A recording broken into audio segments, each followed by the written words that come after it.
Torture, धमकी, गाली से ना डरे, बोले हमारे पुरखों ने सीने पर गोली खाई है। नमस्कार साथियों, आज 15 मार्च है। आज के ही दिन मान्यवर कांसीराम का जन्म हुआ था। आज उनका जन्म जयंती विशेष। मान्यवर कांसीराम का जन्म 1934 ईस्वी में और परिनिर्वाण 2006 में हुआ था। मान्यवर कांसीराम का जन्म 15 मार्च 1934 को खासपुर, रोपड़, पंजाब में एक रैदासी सिख परिवार में हुआ था। 1958 में BSc स्नातक होने के बाद कांसीराम पूना में रक्षा उत्पाद विभाग में सहायक वैज्ञानिक के पद पर नियुक्त हुए। DRDO पूना में नौकरी के दौरान वाल्मीकि जाति का जनूनी अम्बेडकरवादी चतुर्थ श्रेणी कर्मचारी दीना भाना ने बाबा साहब द्वारा लिखित पुस्तक एनिहिलेशन ऑफ कास्ट, जाति का विनाश, कांसीराम को दी, जिसे कांसीराम ने एक ही रात में 3 बार पढ़ा। बाबा साहब की इस पुस्तक को पढ़ने के बाद उनका कहना था कि इस पुस्तक ने मुझे जीवन भर का काम दे दिया है। कांसीराम का जीवन त्याग और निष्ठा का उत्कृष्ट उदाहरण है। उन्होंने सामाजिक परिवर्तन और आर्थिक मुक्ति को अपने जीवन का लक्ष्य निर्धारित किया तथा इसकी प्राप्ति के लिए अपने आप को पूरी तरह समर्पित कर दिया।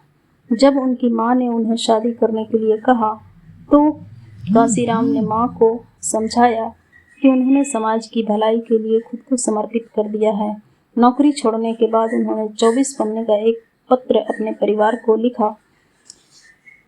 उसमें उन्होंने बताया कि अब वे संन्यास ले रहे हैं और परिवार के साथ उनका कोई रिश्ता नहीं है।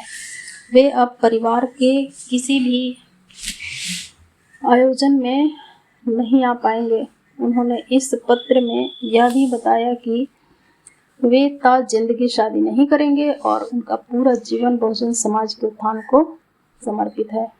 कांसीराम ने एक ऐसा मार्ग चुना था जिसके नेता भी वे स्वयं थे तथा कार्यकर्ता भी स्वयं। इसलिए उन्होंने एक विस्तृत योजना तैयार की। इस योजना की पहली कड़ी थी विचारधारा का चुनाव तथा उनका निरंतर परिष्कार।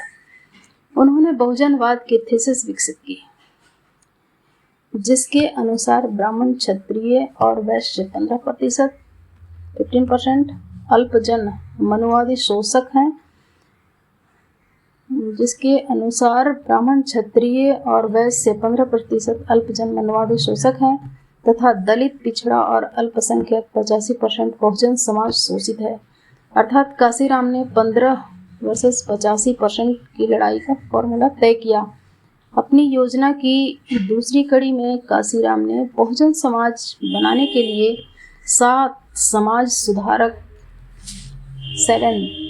सोशल रिफॉर्मर 7 समाज सुधारक जो बहुजन परिवारों में पैदा हुए थे, जिन्होंने ब्राह्मणवादी सामाजिक व्यवस्था के खिलाफ विद्रोह किया था। गुरु घासीदास, नारायण गुरु, बिरसा मुंडा, EV रामास्वामी पेरियार, महात्मा राष्ट्रपिता ज्योतिराव फूले, राजश्री साहू जी महाराज तथा बाबा साहब आम्बेडकर उनके विद्रोह को पुनर्जीवित कर अपने मिशन को भौगोलिक और सामाजिक विस्तार देने की योजना बनाई। अपनी योजना की तीसरी कड़ी में उनकी नज़र उन लाखों सरकारी कर्मचारियों पर पड़ी जिनके लिए बाबा साहब ने कहा था कि मुझे मेरे समाज के पढ़े लिखे लोगों ने धोखा दिया है। मान्यवर कांसीराम को आंदोलन के लिए आवश्यक टाइम, टैलेंट और ट्रेजर, तीनों चीजें सरकारी कर्मचारियों के पास नजर आई। उन्होंने प्रशिक्षण शिविरों के माध्यम से हजारों कर्मचारियों को तैयार किया। विचारधारा, कार्यकर्ता और नेता जैसे आवश्यक अंगों को तैयार करने के पश्चात कांसीराम ने संगठन का निर्माण प्रारंभ किया। मान्यवर कांसीराम का योजनाबद्ध मिशन। कांसीराम राज सत्ता को मास्टर चाबी कहते थे।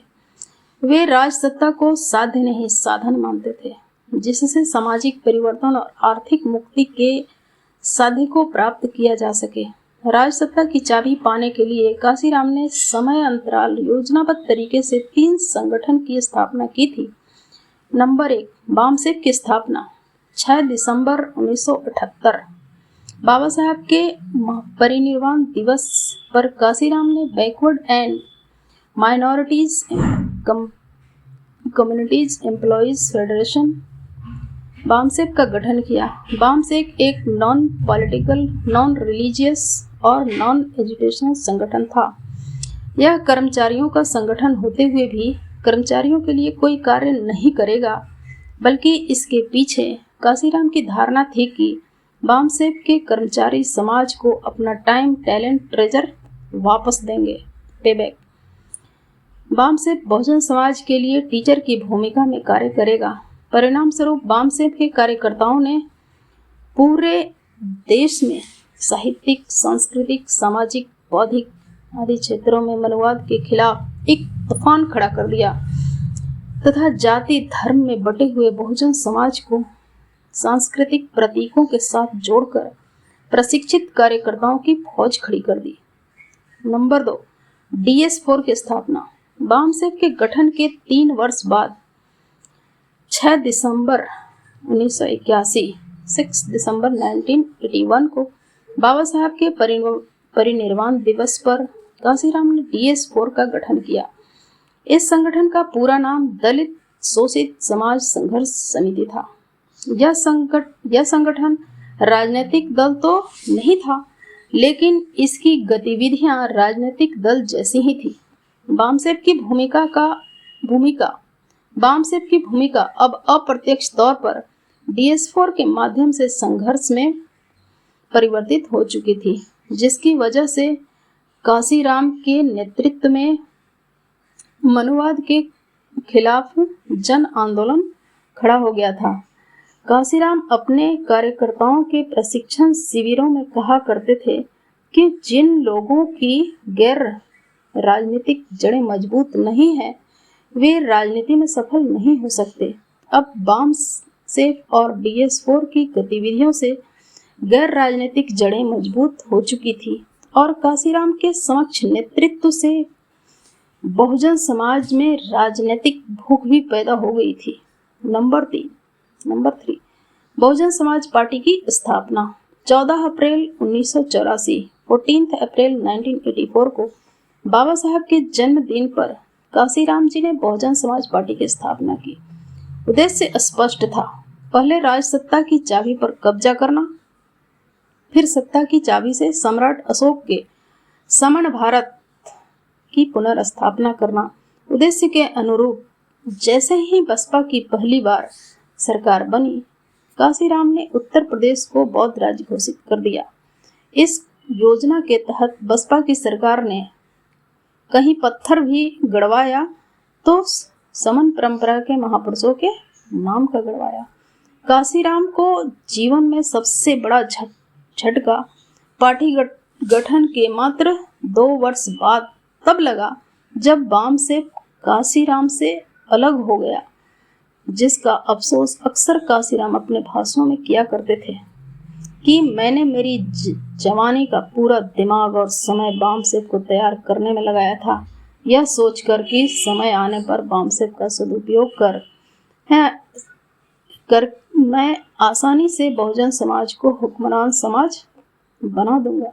लेकिन बामसेप के कुछ लोगों की गद्दारी की वजह से बामसेप को मुझसे अलग कर दिया गया।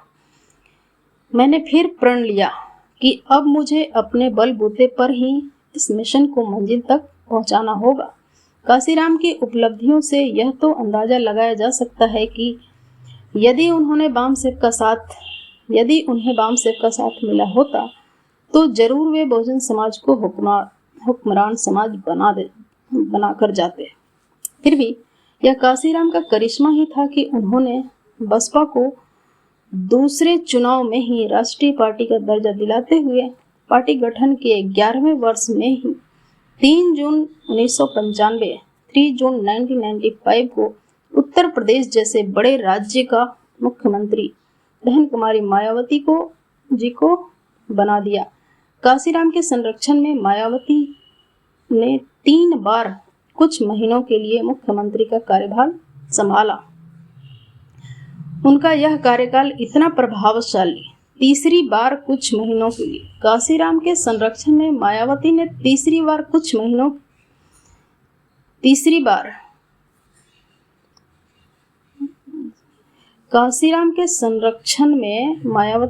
3 बार कुछ महीनों के लिए मुख्यमंत्री का कार्यभार संभाला। उनका यह कार्यकाल इतना प्रभावशाली था कि मायावती ने 2007 में पूर्ण बहुमत की सरकार बना ली, लेकिन 9 अक्टूबर 2006 यानी 9 अक्टूबर 2006 को मान्यवर काशीराम का परिनिर्वाण हो जाने की वजह से अब मायावती की पूर्ण बहुमत की सरकार पर काशीराम का साया नहीं था।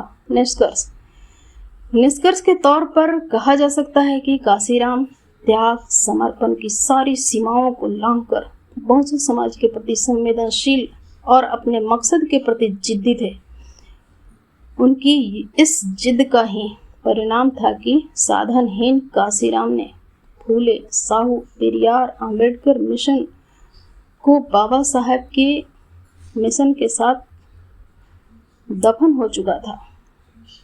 काशीराम ने उस मिशन को जीरो से शुरू कर पुनर्जीवित कर दिया। बहुजन आदर्श और बहुजन साहित्य को पहचान दिलाकर काशीराम के सपनों का भारत सम्राट अशोक के भारत का बहुजन समाज ख्वाब दिखाया। काशीराम के बहुजनवाद ने मनुवाद को हमेशा के लिए अपराधी घोषित कर दिया। भविष्य में काशीराम की बसपा भले ही खत्म हो जाए, लेकिन काशीराम को बहुजनवाद सदैव प्रासंगिक बनकर बहुजन समाज को प्रेरणा देता रहेगा। इनका एक बहुत चर्चित पुस्तक है चमचा युग, आप सब अवश्य पढ़ें। धन्यवाद।